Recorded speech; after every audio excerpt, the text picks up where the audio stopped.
For the past 12 years, I've worked at the weekends in kitchens to subsidise my artistic pursuits. And in a kitchen in London, I used this pastry margarine or butter to create these hot cakes. And that was my kind of lights on moment. The texture of it, the malleability, the fact that you can temper it. I knew that this was going to be then, my first sculpture would be made in butter.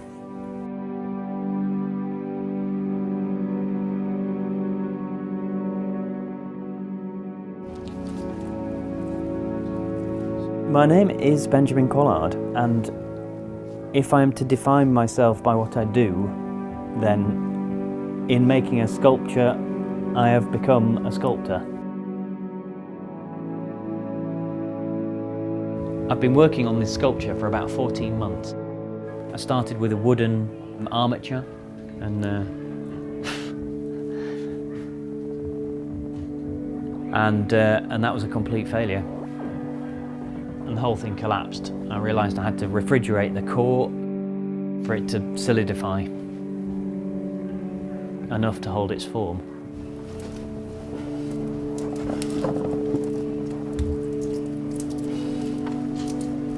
You get these moments of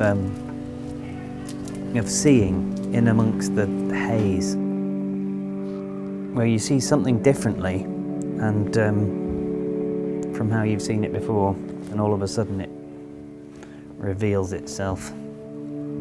So I've had to create a kind of refrigerated skeleton that goes around the body to cool the core of the sculpture. So as you apply the butter, it cools and solidifies to a strength enough to hold itself together. It stops being this kind of sticky texture and finds a kind of solidity that can hold itself together.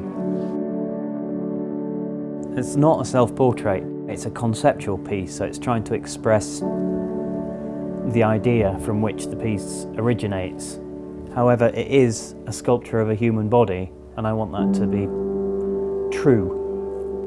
I feel like sculpting from life is the best way to tell the story of the human form. This sculpture has been crafted from observation of the human body, photographic references to particular moments, and also from my mind's eye of trying to kind of sketches beforehand, describing the concept in the first place.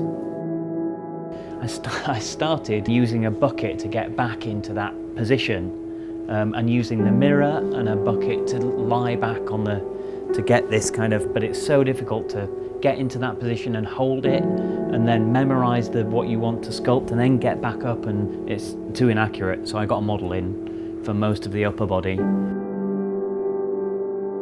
The mirror helps me see the other side of whatever I'm sculpting, so I get a kind of better round view of the object I'm trying to depict.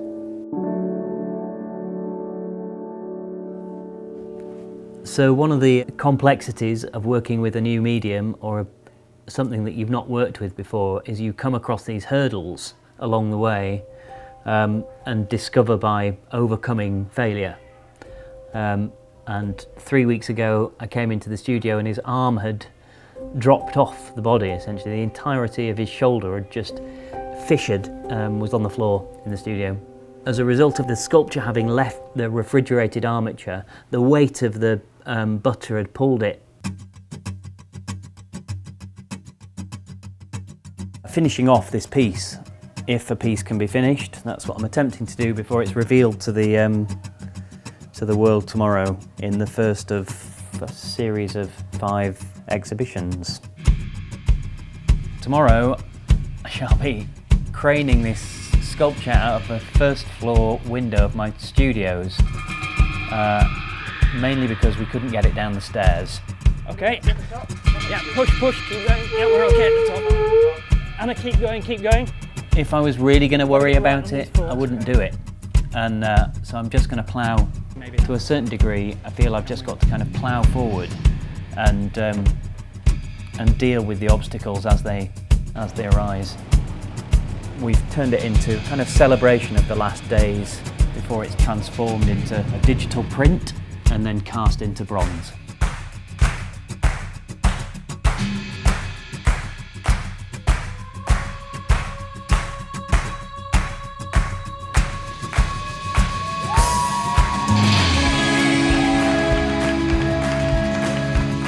It definitely feels like a milestone. So there's this idea that I should be relieved, but I just feel like it's next got to go halfway across the country, and each time there's going to be the same obstacle, so it's really just the beginning.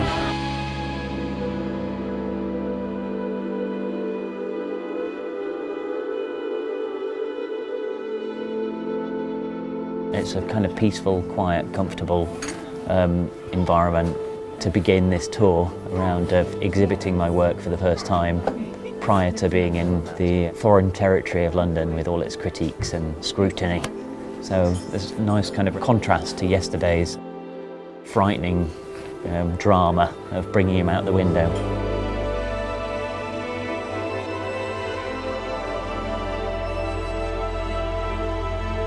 The more I share it and the further I share this work, the more I can look back and think, well, I'm so glad that I spent part of my life doing this thing.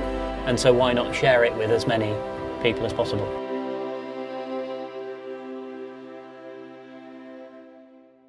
There was always a risk. During the tour, the sculpture would start falling apart. I knew it could happen. As I opened the van, the inevitable demise of this, his first kind of skin, had begun. And there was a moment in London where the kind of panic of trying to re-sculpt him, but it was a losing battle, and the more I kind of fixed, the more bits broke off, and there was this kind of point of horror and sweat, and I had to accept that people were going to come and see this thing actually falling apart. I was kind of traumatized by this, and it wasn't until everybody had turned up, and it was that kind of will of everybody there saying, this is amazing anyway, it shows the process, and be that undefeated person that doesn't give in when things go bad. That's the other shoulder. He's been to 3 exhibitions in various states of decline, and then I get back to dismantling the sculpture, and ultimately I now have the task of pushing forward his rebirth. I suppose the whole purpose of making this is to share it. The whole purpose of the sculpture is to share the concept, or to share the work as broadly and as extensively as possible.